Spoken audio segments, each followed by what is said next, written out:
Perkenalkan, nama saya Adelina Manik dengan NIM 2103060778 dari kelas PTNJ. Nah, di sini saya akan menjelaskan mengenai biosintesis telur, di mana meliputi yang pertama ada sintesis yolk, sintesis albumin, dan sintesis karabang telur. Nah, yang pertama telur. Nah, telur itu apa sih? Jadi, telur itu merupakan bahan pangan hewani yang berasal dari ternak unggas yang di dalamnya mengandung sumber protein tinggi. Yang pertama adalah sintesis yolk. Nah, sintesis yolk itu mengandung kurang lebih sekitar 50% air. Nah, selebihnya pada umumnya itu terkandung protein dan lipid dengan perbandingan 1:2. Nah, lipid di dalam yolk berbentuk lipoprotein. Nah, adapun padatan yolk juga mengandung fosfoprotein yang juga disebut fosfitin, lipoprotein, lipofitelin, atau high density lipoprotein atau juga disebut HDL. Nah, sedangkan karbohidrat di dalam yolk ini berupa polisakarida dalam bentuk mannose glucosamine. Nah, yolk sendiri dalam yolk mengandung asam amino, fosfor, kalsium, dan juga lipid. Nah, proses sintesis yolk ini pertama dilakukan di pituitari. Nah, di mana pituitari ini merupakan kelenjar yang terdapat di bawah otak. Nah, pituitari akan melepaskan hormon gonadotropin dan hormon steroid, di mana hormon steroid akan memerintahkan salah satu komponennya yaitu estrogen dengan tujuan untuk mensintesis protein ke dalam nukleus. Ini mensintesis protein ke dalam nukleus. Nah, protein yang disintesis di nukleus akan dibawa menuju yolk granula, di mana proses tersebut dinamakan phytologinin. Nah, phytologinin ini juga disebut pembentukan sintesis komponen-komponen telur. Nah, pada bagian ini terdapat dua protein, yaitu lipofitelin dan fosfitin. Nah, selain ada protein yang disintesis yang dibawa ke dalam yolk granula ini, ada juga beta lipoprotein.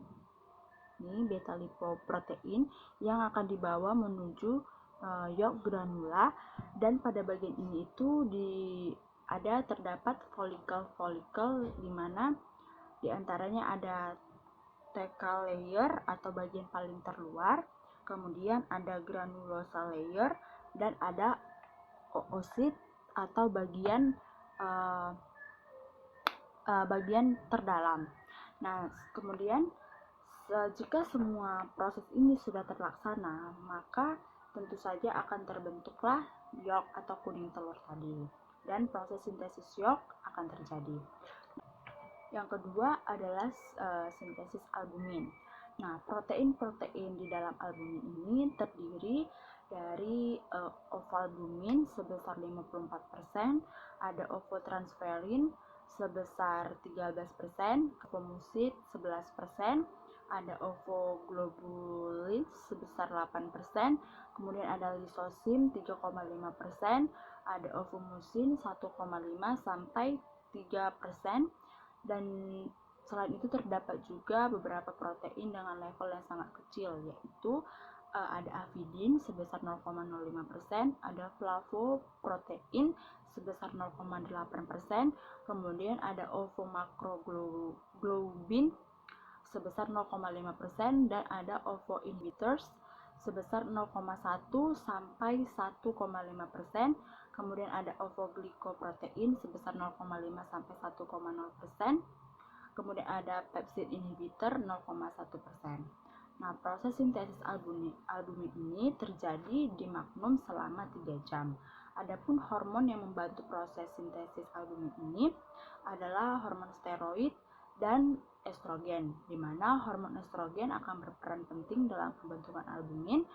Proses sintesis albumin ini pertama kali akan terjadi di molekul estrogen, atau molekul estrogen ini larut di dalam lipid atau lemak yang kemudian akan melewati membran sel.